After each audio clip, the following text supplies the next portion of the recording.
Good Tuesday, everyone, and welcome to this edition of Conversation Daily News. I'm your host, Cyrus Webb. Glad you all could join us once again. But of course, you have your news headlines coming up on this Tuesday with a message from my book, Words I Choose to Live By. And in today's Entertainment Spotlight, you've been part of my conversation with Sarah and Karen of the group Bananarama, discussing their career and new music. Enjoy today's broadcast. For Conversation Daily News, I'm Cyrus Webb with your Tuesday headlines.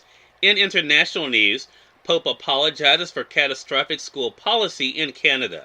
Pope Francis issued a historic apology Monday for the Catholic Church cooperation with Canada's catastrophic policy of Indigenous residential schools, saying the forced assimilation of Native people into Christian society destroyed their cultures, severed families, and marginalized generations.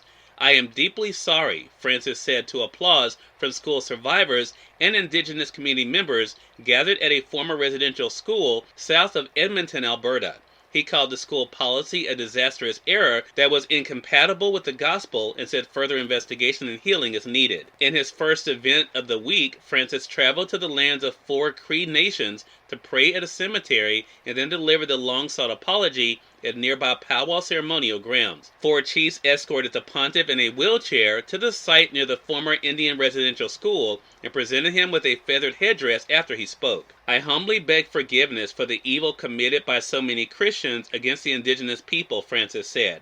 His words went beyond his early apology for the deplorable acts of missionaries and instead took responsibility for the Church's institutional cooperation with Canada's catastrophic assimilation policy, which the country's Truth and Reconciliation Commission said amounted to a cultural genocide. In national news, heat wave to slam into U.S. Pacific Northwest linger for days. Authorities on Sunday issued an excessive heat watch for the U.S. Pacific Northwest region for coming days, as potential record-breaking temperatures were forecast to settle in and linger until next weekend.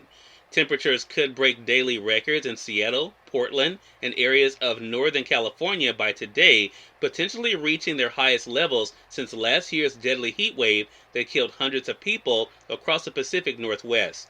Highs ranging from 95 degrees to 110 degrees were forecast for inland areas. An excessive heat watch was issued for central and eastern Washington state and the central Idaho panhandle from today through Friday. Much of the region is unaccustomed to such high temperatures, and many homes don't have air conditioning.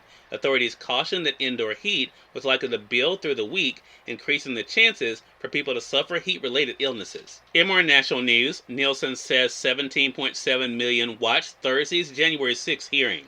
An estimated 17.7 million viewers watched last Thursday night's hearing of the House Committee investigating the January 6, 2021 attack on the U.S. Capitol. The Nielsen Company said that is second to the 20 million who saw the first committee hearing on June 9th, the only other one of the 8 sessions held in prime time. 10 networks aired this past week's hearing live, down from the 11 that showed the June 9th session. The 6 daytime hearings averaged 11 million viewers, with a peak audience of 13 million on June 28th, when ex-White House aide Cassidy Hutchinson testified about former President Donald Trump's behavior. An estimated 14 million of Thursday's viewers, or 77%, were ages 55 and older, Nielsen said.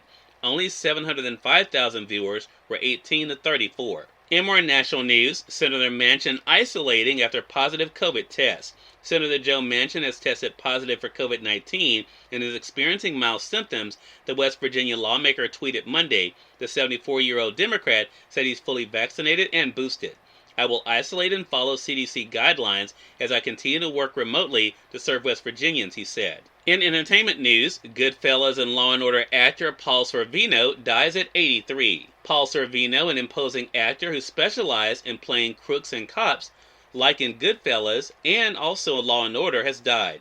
His publicist said he died Monday morning of natural causes at the Mayo Clinic in Jacksonville, Florida. Sorvino had dealt with health issues over the past few years. Myra Sorvino, his daughter, wrote a tribute on Twitter, "My father, the great Paul Sorvino, has passed. My heart is rent asunder. A life of love and joy and wisdom with him is over." Many responded to her tweet with condolences and sympathy. In his over 50 years in the entertainment business, Sorvino was a mainstay in films and television, playing an Italian-American communist in Warren Beatty's Reds, Henry Kissinger in Oliver Stone's Nixon, and mob boss Eddie Valentine in The Rocketeer. He would often say that while he might be best known for playing gangsters, his real passion were poetry, painting, and opera. And finally, in business news, stocks closed mixed, investors brace for Fed meeting.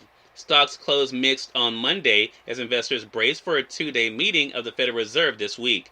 The nation's central bank is expected to raise interest rates sharply to combat inflation. The S&P 500 index and Dow Jones Industrial Average rose slightly, led by energy, utilities, and financial shares. The technology-heavy NASDAQ Composite fell. Cyrus Webb, Conversations Daily News. It's on time for a message from my book, Words I Choose to Live By. Enjoy. Good Tuesday, everyone. I'm Cyrus Webb, and welcome to Words I Choose to Live By. Remember that people can think of you whatever they like. That's okay, and that's their right. What matters to you should be what you think of yourself. Don't allow what others assume about you to be the reality you live under. Be the you that you were created to be, and the rest will take care of itself. Have an amazing Tuesday. We are part of my conversation coming up with Sarah and Karen of Bananarama in today's Entertainment Spotlight. Stay with us, you're listening to Conversation Daily News. For Conversation Daily News, I'm Cyrus Webb with your Entertainment Spotlight. Sarah and Karen of the group Bananarama join me on Conversations Live, the radio show, to talk about their extraordinary career and the new album Masquerade. Here's a bit of our conversation. Sarah, Karen, thank you so much for the time. Really appreciate it. Hi, Cyrus. Thanks for having us. Oh, the pleasure's definitely all mine. Karen, I want to start with you. I mean, it has to feel good to know that, you've been able to give audiences not only great music, but also to show them what real friendship looks like. What has this experience been like for you, Karen, to be able to see the way that people are responding to the new music? I think to be still doing this after 40 years is such a privilege. I mean, Sarah and I have known each other since we were virtually born, so it is a testament to our friendship. And I think in the first lockdown, we wrote an autobiography called Really Saying Something. We both wrote separate pieces about each other, and you realise quite how much we've achieved together from our humble beginnings. It's to celebrate our 40 years together with new music seems quite extraordinary, really. We started as teenagers in the group and had no real idea, obviously, that it would go on for this long. And we couldn't be more thrilled, really. Karen, I'm so glad you mentioned the book. I enjoyed the book myself, Sarah, so she teed it up perfectly. What about this experience for you, Sarah, to be able to not only do what you love, but to share this experience with someone like Karen that you have known for so long? I think it gives us a kind of security and a strength. I mean, in the early days, we were all, even Siobhan, we were all pretty shy, but I think having that shared history with Karen and that sense of humour, wanting the same things in life, that's really a strength for us, and it's really lasted. I mean, we've been a duo now for 30 years, so it has lasted for 40 years in this job, and I can't believe I get to travel the world with my best friend. I mean, we had so many laughs as kids growing up, that to continue that on such a huge scale around the world, meet all these different people, see all the different countries and cultures, it's just been such a privilege. Cyrus Webb, Conversations Daily News. We thank you all for tuning into this edition of Conversation Daily News. We'll have you guys on tomorrow with more news, message from my book, Words I Choose to Live By, and of course your Entertainment Spotlight. Until then, I'm your host, Cyrus Webb, saying as always, enjoy your day, enjoy your life, enjoy your world. Thank you all for choosing Conversation Daily News today, and let's go make it a great one.